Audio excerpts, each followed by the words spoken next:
Good evening dear students, welcome to my YouTube channel. This is Avinash Kumar and now you are start watching 3D art by Abhi. आज हम लोग इस video में English का previous year paper करेंगे।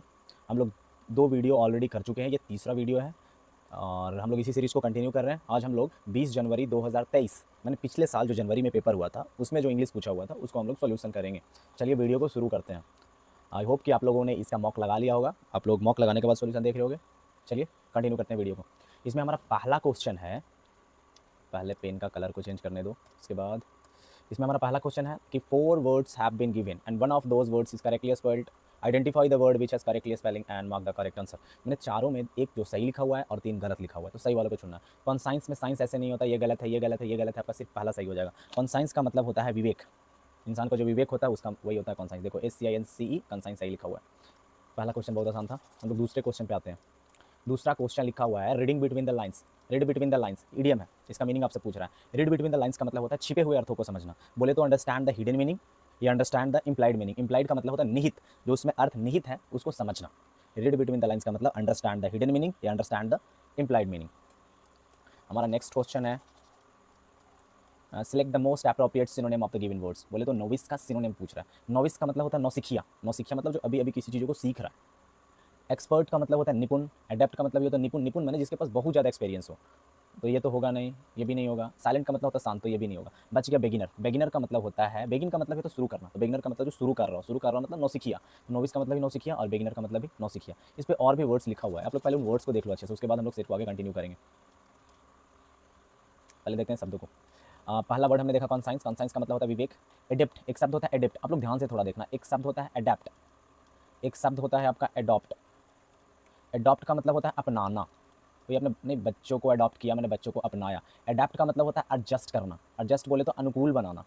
Adapt का मतलब होता है अनुकूल बनाना, लेकिन यहाँ पे हमारा लिखा हुआ है ये है अडॉप्ट ओ, ये है अडेप्ट ए, यह है एडेप्ट बोले तो ई। एडेप्ट का मतलब होता है स्किलफुल या एक्सपर्ट, निपुण। एक शब्द होता है नॉविस, जो हम लोगों ने अभी देखा। नॉविस का मतलब इनएक्सपीरियंस्ड या बिगिनर, नौसिखिया। नेक्स्ट वर्ड को हम लोग देखेंगे। आप लोग इन शब्दों को ना अच्छे से अपने कॉपी में नोट डाउन करो क्योंकि ये बहुत इंपॉर्टेंट है किसी भी एग्जाम के लिए। जरूरी नहीं है एयरफोर्स, आप लोग फ्यूचर में कोई सा भी पेपर लिखो, MTS CHSL, हर पेपर के लिए इंपॉर्टेंट है। नेक्स्ट है हमारा स्टेबल। स्टेबल का मतलब होता है स्टडी या फॉर्म। फॉर्म का मतलब स्थिर। कैप्रिशियस। कैप्रिशियस का मतलब होता है अनस्टेबल या फिर इनकॉन्स्टेंट। मनमौजी। मनमौजी कहने का मतलब जो अपने मन का करता हो, किसी का सुनता ना हो, इधर उधर घूमते रहता हो फालतू में, जो उसका मन करे वो करता हो। वेरिएबल हो गया, म्यूटेबल हो गया, मर्क्यूरियल हो गया, इन सब का मतलब वही होता है। अस्थिर का हो या मनमौजी का हो, बात वही हो गया। अस्थिर का मतलब जो एक जगह स्थिर ना रहता हो, अपने मन का हो, इधर उधर भटकते रहता हो, भागते रहता हो। नेक्स्ट क्वेश्चन है सिप। नेक्स्ट वर्ड है सिप। सिप का मतलब होता है चुस्की लेकर के पीना। हम लोग नहीं किसी चीज़ को एकदम धीरे धीरे पीते हैं, चुस्की लेकर के, चाय वगैरह, वही होता है सिप। सिप मैंने धीरे धीरे चुस्की लेकर के पीना। नेक्स्ट वर्ड है रिडिकुलस। रिडिकुलस का मतलब होता है क्रेजी या लाफेबल, उपहास योग्य, मैंने ऐसा चीज़ जिसका मजाक उड़ाया जा सके, उन चीज़ों को रिडिकुलस कहा जाता है।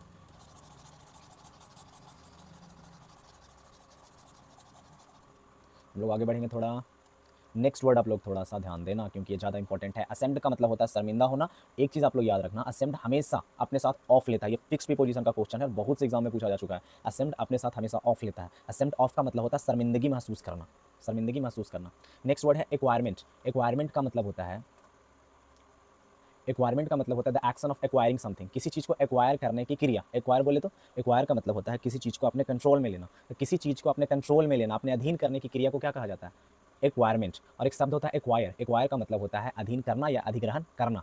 अधिग्रहण करने की क्रिया को एक्वायरमेंट कहेंगे और अधिग्रहण करने को एक्वायर कहेंगे। ये हमारा नाउन हुआ और ये हमारा वर्ब हुआ। दोनों एक ही वर्ड है, सिर्फ इतना फर्क है कि एक नाउन है और एक वर्ब है। क्रिया चूंकि नाम है तो हम उसको नाउन कहेंगे।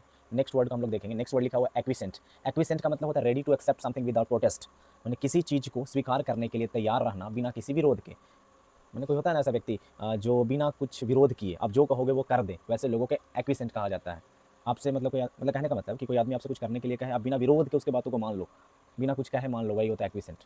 भोला भोला ऐसे इंसान को कहा जा सकता है। नेक्स्ट है मार्टिनेट। मार्टिनेट बहुत अच्छा शब्द है। मार्टिनेट का मतलब होता है person who is very strict, एक व्यक्ति जो बहुत ज़्यादा स्ट्रिक्ट हो, बोले तो सख्त हो। नहीं, हाई स्कूल के प्रिंसिपल वगैरह, खास करके जो प्रिंसिपल लोग होते हैं थोड़ा सा ज़्यादा सख्त होते हैं। मार्टिनेट का मतलब होता है कि एक व्यक्ति जो बहुत ज़्यादा सख्त हो। नेक्स्ट है आपका साइनिक। साइनिक का मतलब, सैनिक नहीं बोल रहा हूँ, साइनिक। साइनिक का मतलब होता है निंदक, जो किसी का निंदा करता हो। मतलब कितना आप अच्छा काम कर लो, कुछ लोग ऐसे होते हैं ना बनराकस टाइप, जो कि आप कुछ भी करो आपके काम में कमियां निकाल देंगे, उन्हीं व्यक्तियों के लिए एक शब्द होता है सैनिक। सैनिक बोले तो निंदक। फिर से रिपीट कर रहा हूँ, सैनिक नहीं सैनिक। सैनिक माने निंदक। चलिए हम लोग क्वेश्चन पे आते हैं। बहुत देर शब्दों में उलझ के रह गए हम लोग, अब हम लोग क्वेश्चन पे आते हैं। हमारा नेक्स्ट वर्ड है कैप्रिशियस। कैप्रिशियस, कैप्रिशियस का मतलब होता है, अच्छा वो क्वेश्चन क्या कह रहा है, डायरेक्शन में दिया हुआ है, चूज द एंटोनिम। एंटोनिम बोले तो उल्टा शब्द खोजना है, उल्टा शब्द। कैप्रिसियस का मतलब हमने अभी देखा मनमौजी। कैप्रिसियस का मतलब होता है मनमौजी, मतलब जो अपने मन का करता हो, जो एक जगह पे स्थिर ना रहता हो, इधर उधर भटकते रहता, जो मन में आया, जहाँ मन आया वहाँ गया वो करा, ठीक है। म्यूटेबल का मतलब भी वही होता है, अस्थिर। वेरिएबल का मतलब भी अस्थिर। मर्क्यूरियल का मतलब भी अस्थिर, ठीक है। अस्थिर माने जो इधर उधर भटकते रहता हो, मनमौजी। एक शब्द है आपका स्टेबल। स्टेबल का मतलब स्थिर, तो मनमौजी का उल्टा क्या हो जाएगा, स्थिर। इसका मतलब ये तीनों गलत हो जाएगा और स्टेबल हमारा क्या हो जाएगा, सही हो जाएगा। नेक्स्ट क्वेश्चन पे आते हैं हम लोग। नेक्स्ट क्वेश्चन है आपका question number 5। Give here are 4 jumbled sentences, pick up the option that gives the correct order. बोले तो ये जम्बल्ड वाला क्वेश्चन है। जम्बल्ड बोले तो पैरा जम्बल्ड बोले तो पीक्यूआरएस का जो क्वेश्चन रहता है, ये आपके एयरफोर्स के एग्जाम में 2 क्वेश्चन पक्का आएगा। इसमें भले ही एक आया, आप हो सकता है आपके मेन एग्जाम में 2 पूछे, एक तो पक्का आएगा आपके एग्जाम में। आप लोग इसको अच्छे से करना, क्योंकि ये बहुत आसान होता है। बस आप लोग क्या करा करो, पहले इसको पढ़ा करो चारों को और ट्राई किया करो लिंक करने का, ठीक है। इसमें पढ़ते हैं, I am in grand restaurant, मैं एक ग्रैंड रेस्टोरेंट में हूँ, कॉल्ड हलन प्लाजा, जिसको हलन प्लाजा कहा जाता है। And I am going to go for glaze crunch salad, और मैं ग्रेज कैरन सैलेड को खाने जा रहा हूँ। ईटिंग नहीं लिखा हुआ है पर वो खाने का ही सेंस दे रहा है। आगे लिखा हुआ है, आई order this because of its ridiculous name, मैंने इसको ऑर्डर किया इसके रेडिकुलस नेम के कारण। रेडिकुलस को हमने अभी देखा, ऐसे चीज़ों को कहा जाता है जिसका मजाक उड़ाया जा सके, ठीक है ना। तो इसके उपहासपूर्ण नाम के कारण मैंने इसको ऑर्डर किया। While sipping I am looking at menu, जब मैं चुस्की लेकर के पी रहा था तो मैं कहाँ देख रहा था, मेन्यू की तरफ।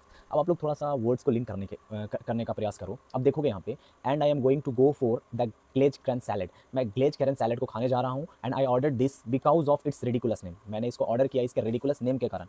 आई ऑर्डर दिस मैंने ये दिस किसके लिए आ रहा है, इस सैलेड के लिए। मैंने क्या ऑर्डर किया, ये सैलेड। यानी आपको पता चल रहा है कि बी के तुरंत बाद सी आएगा। आप लोग तुरंत ऑप्शन में पहुंच जाना कि किस ऑप्शन में बी के तुरंत बाद सी लिखा हुआ है। आप लोग देख रहे होगे कि बी सी इसमें लिखा हुआ है, ना इसमें बी सी साथ में है, ना इसमें है, ना इसमें। इस तरीके से हमारा ऑप्शन क्या हो जाएगा, ए। ये तो हमने ऑप्शन से कर लिया। यानी आपको अच्छे से पढ़ने ना भी आ रहा है तो आप ऑप्शन से इस क्वेश्चन को कर सकते हो। अब बात ये आती है कि इसको बिना ऑप्शन के कैसे करें। बिना ऑप्शन के भी आसान है, खुद सोचो। यहाँ पे क्या लिखा हुआ है कि मैं एक रेस्टोरेंट गया, आप रेस्टोरेंट जाते हो, रेस्टोरेंट जाने के बाद क्या करते हो, ऑर्डर करते हो, नहीं, पहले आप मेन्यू देखते हो। मैंने पहले डी, मेन्यू देखने के बाद हम लोग क्या करते हैं, बोल रहा है कि वो सैलेड खाने जा रहा है, ठीक है। और बाद में क्या, उस सैलेड के बारे में कह रहा है कि क्या है, सैलेड का क्या है, इसका मजाक वाला नाम है, मजाक उड़ाने टाइप नाम है, थोड़ा सा अजीब टाइप नाम है। यहाँ पे क्या हो जाएगा, सी। तो इसका राइट आंसर हो जाएगा ADBC। ADBC माने ऑप्शन ए। तो एक तो पढ़ने आएगा तो बन ही जाएगा, नहीं भी पढ़ने आएगा तो आप लोग खाली सिर्फ लिंक करके इसको बना सकते हो। क्वेश्चन पे आते हैं। नेक्स्ट क्वेश्चन है क्वेश्चन नंबर 6। इसमें आपको एरर फाइंड करना है। क्वेश्चन आपका यहाँ से स्टार्ट हो रहा है, scarcely had I started reading the paper, मतलब मुश्किल से मैंने पेपर को पढ़ना शुरू ही किया था। Then the doorbell ring, doorbell क्या हुआ, बज गया। अब आप लोग स्कार्सली के बारे में बहुत बड़े हो, ये एयरफोर्स के पिछले साल के पेपर में ही 3-4 बार पूछा जा चुका था, स्कार्सली रेयरली बेयरली से। हमने पिछले वीडियो में इनको अच्छे से देखा भी है, तो मैं इस वीडियो में आपको नहीं बताऊंगा, आप लोग खुद इसको करना। और अगर आप लोगों को नहीं पता था आप लोग पिछले वीडियो को विजिट करो, उसमें इसका पूरा डिटेल बताया गया है, ठीक है। फिर भी हम लोग शॉर्ट में देख लेते हैं। यार स्कार्सली रेयरली बेयरली रहता है तो उसमें पार्शियल इन्वर्जन होता है और साथ ही साथ उनके साथ वेन लगता है। पार्शियल इन्वर्जन माने हेल्पिंग वर्ब सब्जेक्ट के पीछे, तो इसमें हेल्पिंग वर्ब सब्जेक्ट के पीछे है, साथ ही साथ उनके साथ हमेशा क्या लगता है, वेन। तो यहाँ पे हमारा सी पार्ट एरर हो जाएगा, यहाँ देन ना होकर के क्या हो जाएगा, वेन। और एक वर्ड और देखा था, नो सुनर। नो सुनर के साथ हमेशा दैन लगता है और नो सुनर के साथ भी पार्शियल इन्वर्जन होता है। चलिए इसके बाद हम लोग नेक्स्ट क्वेश्चन पे आएंगे। नेक्स्ट क्वेश्चन है हमारा, ये भी ईयर का ही सवाल है, question number 7। I am hopeful, मैं आशावान हूँ, that India will win gold, India जो है गोल्ड जीतेगा in the Olympics this time. देखो ये प्रीपोजिशन से सवाल है, आप लोग ध्यान देना थोड़ा सा। दिस टाइम रहे, दैट टाइम रहे, एक मोमेंट लिखा हुआ रहे, कोई भी टाइम इंडिकेटिंग वर्ड रहते हैं यहाँ पे इन उनके साथ नहीं लगता, हमेशा उनके साथ एट लगता है। एट दिस टाइम होता है, एट दिस मोमेंट होता है, या एट दैट टाइम होता है। तो आप लोग थोड़ा ध्यान देखना, दिस टाइम दैट टाइम रहे, वहाँ पे इन नहीं, हमेशा एट होता है, ठीक है। आपको ये तो यहाँ पे होगा at the Olympic this time, ठीक है ना। मैं आशा करता हूँ, मैं आशावान हूँ कि that India will win gold, India जो है गोल्ड जीतेगा at the Olympic this time, इस ओलंपिक में, है ना, इस समय ओलंपिक में। तो यहाँ पे एट होगा, इन ना होकर के, ठीक है। एट दिस टाइम होता है, एट दिस मोमेंट होता है, तो इसमें ईयर हो जाएगा आपका ए। हम लोग नेक्स्ट क्वेश्चन पे आएंगे, क्वेश्चन नंबर 8। क्वेश्चन नंबर 8 आप लोग ध्यान से देखना थोड़ा। क्वेश्चन नंबर 8 फिर से हार्डली एस्कार्सली, हार्डली एस्कार्सली के साथ पार्शियल इन्वर्जन होता हुआ है, साथ ही साथ पार्ट्स हार्डली एस्कार्सली के साथ हमेशा क्या लगता है, वेन।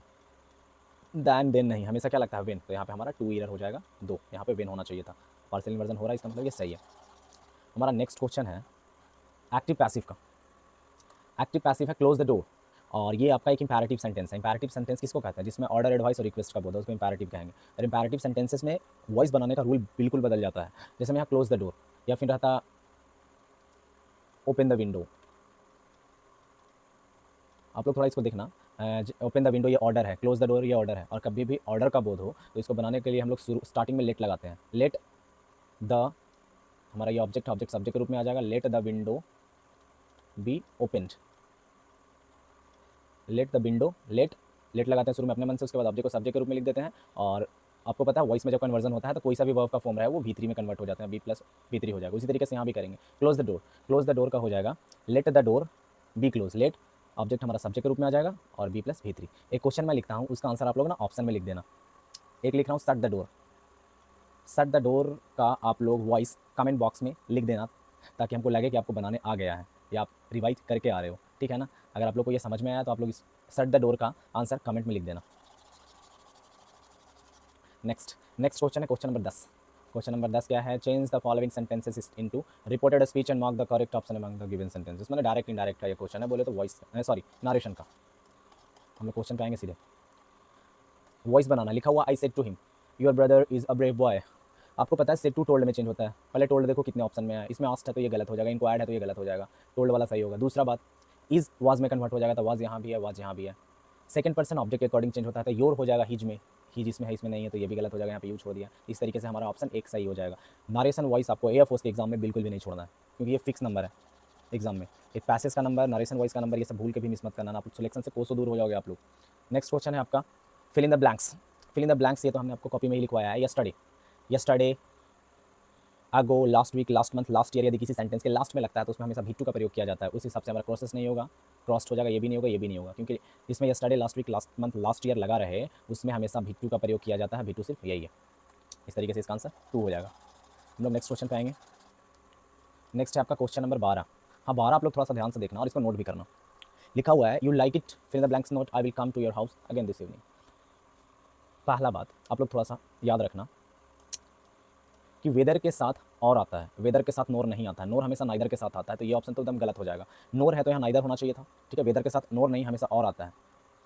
वेदर के साथ हमेशा और आता है, आइदर के साथ हमेशा और आता है, और नाइदर के साथ हमेशा नोर आता है, तो ये तो गलत हो गया, ठीक है। आप लोग इस ऑप्शन को भी गलत छाड़ सकते हो, क्योंकि दो एक ये सब कोरिलेटिव कंजंक्शन है। दो हमेशा अपने साथ येट लेता है, दो रहे या ऑल दो रहे, ये हमेशा अपने साथ येट लेता है, तो हमारा ये भी गलत हो जाएगा। बच गया 2 ऑप्शन। हम इनको पढ़ के देखेंगे, ठीक है। पहले इसको शुरू करते हैं। वेदर यू लाइक इट और नॉट, चाहे तुम इसको पसंद करो या नहीं, I will come to your house, मैं तुम्हारे घर आऊँगा अगेन दिस इवनिंग। तो इसका राइट आंसर हो जाएगा वेदर। इसको पढ़ के देखो, थोड़ा भी अच्छा नहीं लगेगा। आफ्टर के साथ कभी भी एज कंजंक्शन का प्रयोग नहीं किया जा सकता है, मतलब आफ्टर और एज कोरिलेटिव नहीं होते, तो ये नहीं हो जाएगा। पढ़ के भी देखोगे तो अच्छा नहीं लगेगा, कोरिलेटिव होना हो। आफ्टर यू लाइक इट, जब तुम्हारे पसंद करने के बाद, जैसा कि नोट, ऐसा कोई सेंस नहीं आ रहा है। हम लोग थोड़ा सा वेदर और को थोड़ा सा और डिटेल में देखते हैं। आप लोग इसको नोट करना अच्छे से, और मैं वेदर को बताने जा रहा हूँ, उसको भी आप लोग थोड़ा सा अच्छे से देखना। देख लो वेदर को, वेदर अपने साथ और लेता है, वेदर अपने साथ और लेता है, लेकिन इसका 2 हिंदी आता है। एक हिंदी आता है की और या का, और एक हिंदी आता है चाहे या का। ध्यान देना थोड़ा सा। अगर वेदर का प्रयोग सेंटेंस के स्टार्टिंग में किया गया हो, if whether is used in starting, यदि वेदर का प्रयोग सेंटेंस के शुरुआत में किया गया हो तो इसके हिंदी होगा चाहे या, यानी वेदर ही गोज और नोट, चाहे वह जाए या ना जाए, आई विल गो, मैं जाऊँगा। वेदर राम प्लेज और नोट, चाहे राम खेले या ना खेले, यू शुड प्ले, तुमको खेलना चाहिए। लेकिन आप लोग ध्यान देना, वेदर अगर सेंटेंस के शुरू में ना करके बीच में आए, जिसमें देखो यहाँ पे बीच में आ रहा है, यहाँ बीच में आ रहा है, तो इसका हिंदी निकलता है की या। जैसे में आई कैंट से, मैं नहीं कह सकता वेदर ही प्लेज और नोट, कि वह खेलेगा या नहीं खेलेगा। इसका हिंदी देखना, वी डोंट नो, हम लोग नहीं जानते कि वेदर रोहित विल गो और नॉट, कि रोहित जाएगा या नहीं जाएगा, ठीक है। तो आप लोग, आई होप कि आपको ये समझ में आया होगा कि वेदर अगर स्टार्टिंग में रहता है तो चाहे और या का हिंदी आता है, और वेदर यदि बीच में आता है तो की और या का हिंदी आता है। हम लोग अगले क्वेश्चन पे जाएंगे इसके बाद। तो आई होप कि आपको ये क्लियर हो गया होगा कि वेदर यू लाइक इट और नॉट, चाहे तुम शुरू में आ रहा तो चाहे का सेंस आएगा, चाहे तुम इसको पसंद करो या ना करो, I will come to your house, मैं तुम्हारे घर आऊँगा again this evening. Next question पे हम लोग आएंगे, क्वेश्चन नंबर 13 नंबर क्वेश्चन। ये भी आपका फिलर से सवाल यहाँ पे आपको भरना है, ठीक है। ये मैंने पिछले वीडियो में आपको करवाया था। आप लोग वीडियो अगर ध्यान से देखे होगे तो आप सेट भी लगाते समय इसको गलत नहीं किए होगे। ये कंडीशनल सेंटेंस है। I fill in the blanks like a log if my mother had not turned off the air conditioner. मैंने बताया था यहाँ पे इफ़ लगा हुआ है, इफ़ से जो जुड़ा हुआ सेंटेंस रहता है, ठीक है ना। यहाँ इफ़ रहे या एज सुन एज रहे, इफ़ रहे या एज सुन एज रहे, एंटिल रहे, अनलेस रहे, जिसमें भी कंडीशनल वर्ड लग जाता है, यदि उसके साथ हैड प्लस भी3 का प्रयोग किया गया हो, तो एक और जो सेंटेंस रहता है, जो इंडिपेंडेंट क्लाउज रहता है, उसमें वुड प्लस हैव प्लस भी3 का प्रयोग किया जाता है। ये कंडीशनल सेंटेंस टाइप 4 होता है। ये आपके कॉपी में भी लिखवाया गया है, और इसको मैंने पिछले वीडियो में एक्सप्लेन भी करा था। तो यहाँ पे चूंकि आप देख रहे हो इफ़ वाले सेंटेंसेस, इफ़ जहाँ से शुरू हुआ है उसके साथ हैड प्लस भी3 का प्रयोग किया गया है, मैंने यहाँ पे वुड प्लस हैव प्लस भी3 होगा, मैंने ऑप्शन ये तो बिल्कुल नहीं होगा, हैव नहीं है, ये भी नहीं होगा, ये भी नहीं होगा। इस हिसाब से आपका ऑप्शन ए हो जाएगा। इसको और थोड़ा सा हम लोग डिटेल में देखते हैं, आप लोग नोट डाउन करना इसको। यहाँ पे लिखा हुआ है यदि इफ़ के साथ पास्ट परफेक्ट, यानी इफ़ के साथ हैड प्लस भी3 का प्रयोग किया गया हो, तो अगला जो इंडिपेंडेंट क्लाउज होगा, मैंने जो विदाउट इफ वाला होगा, उसके साथ subject plus would plus have plus भी3। आपको सिर्फ ये ध्यान देना, वुड प्लस हैव प्लस भी3 होगा। जैसे आप देखो यहाँ पे इफ वाले सेंटेंस, इफ वाला यहाँ से यहाँ तक है, बाकी इंडिपेंडेंट वाला इधर है। इफ के साथ आप लोग देख रहे हो कि हैड प्लस भी3 का प्रयोग किया गया हो, तो बाकी जो बचा हुआ है इंडिपेंडेंट क्लाउज, उसके साथ वुड प्लस हैव प्लस भी3। यहाँ भी देखो if I had studied well, अगर मैं अच्छा से पढ़ा होता, अगर वह अच्छा से पढ़ा होता था, he would have become a doctor, तो वो डॉक्टर बन जाता। देखो यहाँ पे हैड के साथ भी3 लगा है इफ वाले क्लाउज के साथ, तो जो इंडिपेंडेंट क्लाउज होगा, मैंने बिना इफ वाला, देखो कॉमा यहाँ पे लिखा हुआ है, तो उसके साथ वुड प्लस हैव प्लस भी3। सिमिलरली ये है, सिमिलरली ये है, आप लोग इसको थोड़ा सा अच्छे से देख लेना। हम लोग नेक्स्ट क्वेश्चन पे आएंगे, और जरूरी नहीं इफ शुरू में ही हो, इफ कहीं भी रहे, इफ के साथ हैड प्लस भी3, तो बाकी जो बच गया उसके साथ वुड प्लस हैव प्लस भी3 का प्रयोग होगा। इस तरीके से ऑप्शन इसका ए हो जाएगा। हम लोग नेक्स्ट क्वेश्चन पे आएंगे। क्वेश्चन नंबर 14, क्वेश्चन नंबर 14 ये भी फिलर है। He was ashamed behaving so badly, वह शर्मिंदा था बिहेविंग सो बैडली, गलत तरीके से बिहेव किया था उसके लिए। अभी आप लोग सीखिए असेम्ड हमेशा अपने साथ ऑफ लेता है, ये फिक्स प्रीपोजिशन का सवाल है, इसमें ग्रामर का कोई रूल काम नहीं करेगा, आपको पता होना चाहिए। असेम्ड हमेशा अपने साथ ऑफ लेता है, ये बहुत से एग्जाम में आया हुआ सवाल है, आप लोग इसको अच्छे से रट लेना, याद कर लेना कि असेम्ड हमेशा अपने साथ ऑफ प्रीपोजिशन लेता है। तो यहाँ पे हो जाएगा असेम्ड ऑफ।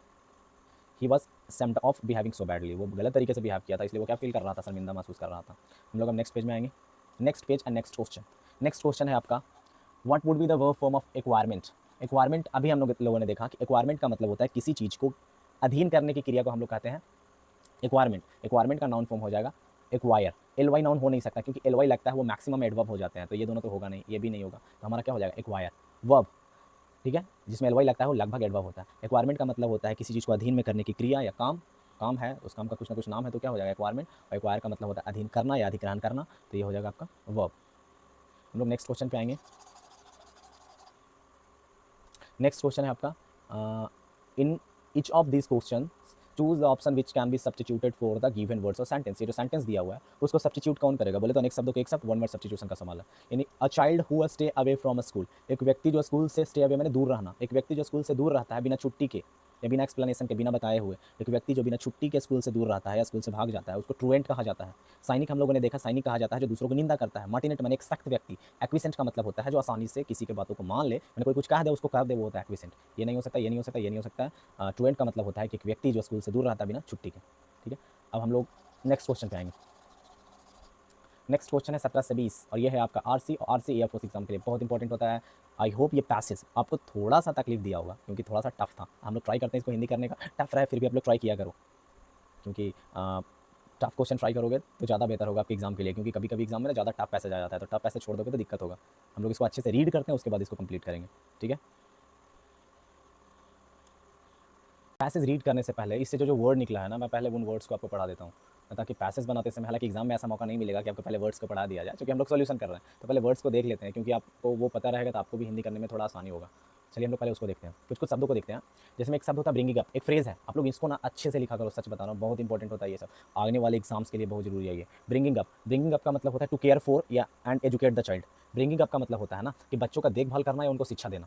ब्रिंगिंग अप एक फ्रेजल वर्ब है जिसका मतलब होता है कि बच्चों को शिक्षा देना या फिर बच्चों का देखभाल करना। फाइन आर्ट का मतलब होता है क्रिएटिव आर्ट, बोले तो क्रिएटिव काम, कोई भी क्रिएटिव काम कर रहे हैं उसको हम लोग क्या कहते हैं, फाइन आर्ट। क्रिएटिव काम का मतलब जिसमें थोड़ा सा क्रिएशन लगता है, बुद्धि लगता है। बिफ्रेंड का मतलब होता है to become somebody's friend, befriend का मतलब होता है किसी का दोस्त बन जाना, किसी का दोस्त बन जाना। माइंड बॉगलिंग का मतलब होता है डिफिकल्ट टू इमेजिन, यानी एक ऐसा चीज़ जिसको करना मुश्किल हो, कल्पना करना मुश्किल हो, या कोई ऐसा काम जिसको करना मुश्किल हो उसको माइंड बॉगलिंग कहा जाता है।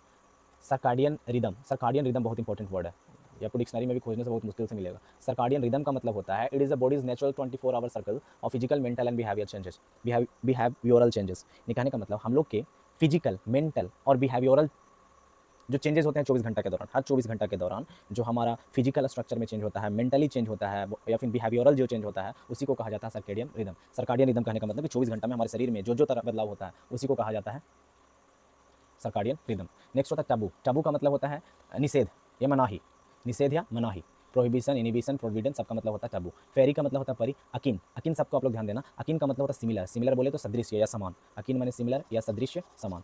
हम लोग आगे के वर्ड्स पे आएंगे, ये टोटल मैंने ना पैसेज से ही नोट डाउन करा है, तो ये पैसेज के ही वर्ड है, इसमें तो ज़्यादा वर्ड हो गया क्योंकि थोड़ा सा टफ पैसेज था ये पढ़ने को लेकर के, बनाने में उतना टफ नहीं लगा होगा।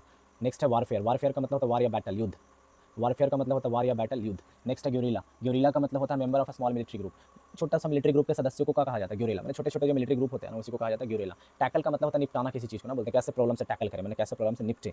टैकल का मतलब होता है निपटाना, क्या चीज़ को निपटाना, देखो ध्यान से, to make an effort to deal with a difficult situation, किसी डिफिकल्ट सिचुएशन, मुश्किल स्थिति को सामना करने के लिए जो हम लोग प्रयास करते हैं, या मुश्किल स्थिति को निपटाने के लिए जो हम लोग प्रयास करते हैं उसी को कहा जाता है टैकल करना। ग्रे हेयर्ड का मतलब होता है पके बाल, पके हुए बाल को कहा जाता है ग्रे हेयर्ड, पके हुए बाल को कहा जाता है ग्रे हेयर्ड। हम लोग नेक्स्ट वर्ड को देखेंगे। नेक्स्ट वर्ड है पैच, पैच का मतलब होता है थपथपाना, पीठ थपथपाता है ना कोई, तो वो होता है पैच। एक इडियम इस पैसेज में आया है, वियर मल्टीपल हैट, और ये आपको कॉपी में भी लिखवाया गया वर्ड है। वियर मल्टीपल हैट का मतलब होता है टू हैव मल्टीपल रोल्स, जब किसी व्यक्ति को बहुत ज़्यादा काम रहता है, 2-3 तरह के काम एक बार उलझ जाता है ना, उसी को कहा जाता है wear multiple hat. Wear multiple hat का मतलब होता है एक समय में बहुत से कामों में, या बहुत से कामों में क्या उलझ जाना है, बहुत से काम को करना ही कहलाता है वियर मल्टीपल हैट। कंटिन्यूअल का मतलब होता है लगातार, कंसेक्यूटिव, रेगुलर या अनइंटरप्टेड। अनइंटरप्टेड का मतलब क्या होता है, बिना किसी रुकावट के, बोले तो लगातार।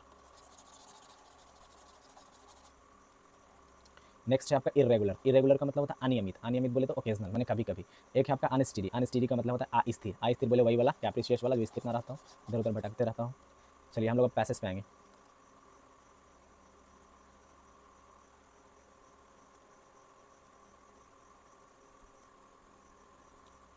Let's continue the passage. Bringing up the baby, हम लोगों ने अभी देखा कि ब्रिंगिंग अप का मतलब होता है देखभाल करना। तो bringing up the baby is now a science, बच्चों का देखभाल करना या बच्चों का केयर करना आज एक विज्ञान बन चुका है। नाउ मैंने अभी अभी एक क्या बन चुका है, विज्ञान एंड फाइन आर्ट, और एक क्रिएटिव काम भी बन चुका है। बात भी सही है, बच्चों को पालना कोई आसान काम थोड़ी होता है। Most of the maternal grand parents, maternal grand parents का मतलब नाना नानी, would agree with this statement. ये स्टेटमेंट लिखा हुआ है कि बच्चों को पालना एक विज्ञान है, ये जो स्टेटमेंट लिखा हुआ है उससे अधिकांश, मोस्ट ऑफ का मतलब क्या होता है, अधिकांश मैटरनल ग्रैंड पेरेंट्स, अधिकांश नाना नानी जो होते हैं, अधिकांश जो ग्रैंड पेरेंट्स होते हैं वो स्टेटमेंट से क्या करेंगे, एग्री करेंगे। बात भी सही है, क्योंकि जब बच्चे का जन्म होता है तो नाना नानी नानी ही सबसे ज़्यादा उसका देखभाल करती है, ठीक है ना। ये सेंटेंस देखो, अगला लाइन लिखा हुआ है, my mother lost 15 kilos in 6 months. My mother मैंने माई किसके लिए, मेरी जो इस पैसेज को लिख रहा है उसके लिए। माई मदर लॉस्ट मैंने मेरी माँ लॉस्ट 15 किलोज इन 6 मंथ, 6 महीने में उन्होंने कितना किलो वजन घटाया है, 15 किलो वजन उनका खत्म हो चुका है, घट चुका है। When my son was born, जब मेरे बच्चे का जन्म हुआ था तो उनका 15 किलो वजन कम गया था। And I gain that as much, और मैंने उतना वजन बढ़ गया था, मैंने मेरा उतना ही वजन क्या हो गया था, गेन हो गया था, बढ़ गया था। बोथ वेज, दोनों तरीके में, it was because of anxiety, ये जो माँ का वजन बढ़ा था वो भी चिंता के, माँ का वजन घटा था चिंता के कारण, और मेरा भी जो वजन बढ़ा था वो भी किसके कारण, चिंता के कारण, क्योंकि बच्चा का जन्म होता है तो चिंताएं बढ़ जाती है, तो किन्हीं का वजन घटता है तो किन्हीं का वजन बढ़ता है। And share responsibility, share responsibility का मतलब हुआ कि दोनों पे जो जिम्मेदारियाँ शेयर हुआ, उनके हिस्से में कुछ जिम्मेदारी गया, मेरे हिस्से में जो कुछ जिम्मेदारी गया, है ना, उसी के चलते ये सब चीज़ हुआ, वजन बढ़ना या घटना। माई फीमेल कालिक्स, मेरे जो फीमेल कालिक्स हैं, कालिक्स का मतलब होता है साथ में काम करने वालों को कालिक्स कहा जाता है। माई फीमेल कालिक्स, मेरे जो महिला कालिक्स हैं, महिला मित्र हैं, वेलकम रिटायरमेंट, मेरे बहुत से महिला कलीग ऐसे हैं जिनके वेलकम रिटायरमेंट हो रहा था। When their daughter is ready to deliver, मेरे बहुत से कलीग ऐसे हैं कि जब उनका बच्चा होने वाला था, यूँ कहो कि अभी हुआ ही था, तब वो रिटायर कर रहे थे। मेरे बहुत से महिला कलीग ऐसे थे कि उनका बच्चा होने वाला था या जस्ट अभी बच्चा हुआ ही था कि उनको क्या मिल गया, रिटायरमेंट मिल गया। दे मोस्ट ऑफन, वो जो दे किसके लिए आया है, जो यहाँ पे फीमेल कलीग्स है उसके लिए। They most often be friending young, वो जो रिटायर कर रहे थे वो अक्सर, बी फ्रेंड का मतलब क्या हो, दोस्त बना लिया करते थे यंग एक्सपीरियंस मदर, जो अभी यंग एक्सपीरियंस मदर है, जो अभी अभी बच्चे को जन्म दिया, उनको क्या बना लेते, फ्रेंड बना लेते थे। And spend long counselling session, उनके साथ लंबा लंबा काउंसलिंग सेशन किया करते थे। काउंसलिंग सेशन का मतलब किसी को जानकारी दिया जाता है, उस सेशन को काउंसलिंग सेशन कहा जाता है। तो उनको काउंसलिंग सेशन किया करते थे विद देम, उन लोगों के साथ, किनके साथ, जो माँ अभी अभी अभी बच्चों को जन्म दिया है, जिनके पास ज़्यादा एक्सपीरियंस नहीं है। कलेक्टिंग टिप्स, उनको क्या दिया करते थे, टिप्स दिया करते थे on how to tackle a crisis, कि किस तरीके से क्राइसिस को टैकल किया जाए, टैकल मैंने निपटाया जाए। कौन सा क्राइसिस, जिसमें यहाँ पे बाढ़ वाला क्राइसिस का बात नहीं किया गया, बच्चों का जन्म होने के बाद जो संकट आता है उस क्राइसिस को किस तरीके से टैकल किया जाए, है ना, उस चीज़ को लेकर के उन लोगों को क्या देते थे, वो टिप्स देते थे। कौन देते थे, जो उनके फीमेल कलीग्स जो अभी अभी रिटायर किए थे वहाँ पे, क्योंकि वो तो सीनियर हैं, वो बच्चे को पाल चुके हैं, तुमको पता है कि बच्चों को कैसे पालना है। आगे आगे लिखा हुआ है, it is a funny sight to see, यह बहुत फनी का मतलब क्या हुआ, या बहुत मज़ेदार, साइट मैंने क्या देखना, या बहुत मज़ेदार होगा देखना, टू सी क्या देखना मज़ेदार होगा। Grey heard women, grey heard मैंने पके हुए बाल वाले महिला, बोले तो बूढ़ी महिला, बूढ़ी महिलाएं browsing bringing up the baby books, वो किस तरीके के बुक्स को ब्राउज मैंने खोजना, किस तरीके की किताबों को खोजती रहती थी, ब्रिंगिंग अप बेबी ने बेबी को किस तरीके से केयर किया जाए, इससे रिलेटेड किताबों को वो खोजा करती थी, कहाँ पे, लोकल बुक स्टोर पे। और उनको किताबों को खोजना, ये सब देखना क्या होता है, बहुत ज़्यादा फनी होता है। वन टेंड्स टू थिंक, कोई सोचा करता था या कोई सोचता है, about what they did with their own offspring, offspring का मतलब होता है बच्चे, कोई वन टेंड्स टू थिंक का मतलब होता है कि कोई सोचा करता है, किस चीज़ के बारे में सोचा करता है, कि what they did with their on off spring, कि उसने अपने बच्चों के साथ क्या क्या किया है। कोई आदमी बैठ के सोचता है कि हम अपने बच्चे के साथ क्या किए हैं, अच्छा किए हैं, खराब किए हैं, ठीक है ना, ठीक है। उन लोगों से अगर आप पूछो जो बच्चों को मतलब पाल चुके हैं, आस्क देम, अगर आप उन लोग से पूछते हो ना तो pat comes to the reply, एक पैट मिलेगा। पैट कहने का मतलब कि क्या, थपथपा देंगे पीठ को थपथपा देते हैं। अगर बूढ़ पुराने से आप लोग पूछोगे तो वो लोग क्या कहेंगे कि बच्चों को कैसे पालना, तो वो कहते हैं pat comes to the reply, pat आता था, पीठ को थपथपा देते थे, and it was so easy. और वो लोग क्या रिप्लाई देते थे कि it was so easy then, कि उस समय बहुत आसान होता था जब हम लोग बच्चे को पालते थे। जो बूढ़े लोग होते हैं वो क्या आंसर देते हैं कि हम लोग जब बच्चों को पालते थे तो क्या हुआ करता था, वो बहुत ज़्यादा ईजी हुआ करता था, बहुत ज़्यादा आसान हुआ करता था। They grew up on there on, मतलब जो बच्चे थे वो ऐसे ही अपने बड़ा हो जाते थे। ग्रे अप का मतलब क्या, बड़ा होना। वो लोग रिप्लाई देते थे कि बहुत आसान होता था बच्चों को पालना, and they grew up on there on, और वे अपने आप बड़े हो जाते थे। The mother may wear many, यहाँ पे लिखा हुआ, यहाँ से इंपॉर्टेंट है, द मदर मे, माएँ जो होती है ना, may wear many hats at the same time. Many hats at the same time का मतलब हो गया एक समय पे बड़ी मानी काम करना। The mother may wear many hats at the same time, माएँ जो होती है ना एक समय पे बहुत सा काम करती हैं। But to her parents, but to her और हर पेरेंट्स, लेकिन वह और उनके पेरेंट्स, जो बच्चे को जन्म देते हैं उनके पेरेंट्स, मैंने नाना नानी, बट टू हर और हर parents the mind boggling thing for the first few years. Mind boggling का मतलब क्या होता है, बहुत मुश्किल काम होता है। For the first few year, first मैंने पहले कुछ साल जो होते हैं, बच्चा जब जन्म होता है तो उसका पहला कुछ साल जो होता है बहुत ज़्यादा माइंड बॉगलिंग होता है। किस तरीके से, डायपर को चेंज करना होता है, सर्कैडियन रिदम होता है, 24 घंटे में उनके बॉडीज़ में जो जो परिवर्तन आ रहा है उसको ऑब्जर्व करना होता है, अनकंटिन्यूअल फीडिंग, उनको लगातार खाना भी खिलाना रहता है। आगे है एट होम, घर पे, सोशल लाइफ इज़ ताबू, ताबू का मतलब होता है, ताबू का मतलब होता है निषेध होना, या कह सकते हो कि निषेध होना कहने का मतलब मनाही होना, यूँ कह सकते हो खत्म हो जाना ना, बोलते हैं मनाही है उसके लिए, मैंने आप उसको नहीं कर सकते हो। At social life is taboo, social life क्या हो जाता है, टैबू हो जाता है, मतलब निषेध हो सकता, लिखा हुआ है at home social life is taboo, social life जो होता है निषेध हो जाता है, निषेध हो जाता है मतलब हम लोग उस चीज़ को नहीं कर पाते हैं, सामाजिक जीवन जो होता है वो पूरी तरह से क्या हो जाता है, बर्बाद हो जाता है, क्योंकि सब बच्चे में लगा रहता है। Phone call give the cause, phone calls, जो फोन कॉल्स होते हैं वो देते हैं, क्या देते हैं, कारण देते हैं, किस चीज़ के लिए कारण देते हैं, इरिटेशन के लिए। अब बच्चों को जब केयर करते हो तो इतना ध्यान रहता है बच्चों की कि अगर फोन भी बज रहा था आपको इरिटेशन हो रहा होगा फोन को देख करके। म्यूजिक भी कम्स, जो आप म्यूजिक सुनते हो वो क्या बन जाता है, नॉइज बन जाता है, एक हल्ला गुल्ला नियन बन जाता है, म्यूजिक बज रहा है तो आप चिढ़ जाओगे। And friend and relatives become totally strangers, और दोस्त और जो संबंधी होते हैं ना वो टोटली स्ट्रेंजर बन जाते हैं, मैंने पूरी तरीके से क्या बन जाते हैं, अजनबी बन जाते हैं। And the domestic help a spirit, और घर का जो माहौल होता है ना हमारे अंदर एक स्पिरिट ऑफ मर्सी, बोले तो दया का एक भाव को जगाता है, स्पिरिट का मतलब भावना को जगाता है। And the paediatrician fairy godmother, और जो पेडियाट्रिशियन होते हैं, पेडियाट्रिशियन किसको कहा जाता है, जो बच्चों को देखभाल करता है, उनको हम लोग क्या मानते हैं, एक फेरी गॉड मदर मानते हैं। फेरी का मतलब क्या, परी, परी माता मानते हैं। परी माता क्यों मानेंगे, क्योंकि परी हम किसको कहेंगे, जो हमारी समस्याओं को सॉल्व कर दे। बच्चों को कुछ होता है तो उसका सोल्यूशन कौन निकालता है, बच्चा का डॉक्टर, बच्चा का डॉक्टर हम लोग क्या बोलते हैं, पेडियाट्रिशियन। तो पेडियाट्रिशियन क्या होती है, बच्चों के लिए परी के समान होती है। Raising a kid is akin, raising का मतलब क्या, रेजिंग अ किड मैंने एक बच्चों को पालना है, बच्चों को आगे बढ़ाना, इज अकिन बिल्कुल समान होता है ग्यूरिला वारफेयर। ग्यूरिला का मतलब क्या होता है, मिलिट्री, छोटा छोटा मिलिट्री ग्रुप, छोटा छोटा मिलिट्री युद्ध के समान होता है। बच्चा को पालना या बच्चा को आगे बढ़ाना छोटा मोटा युद्ध के ही समान होता है। And if you here a women,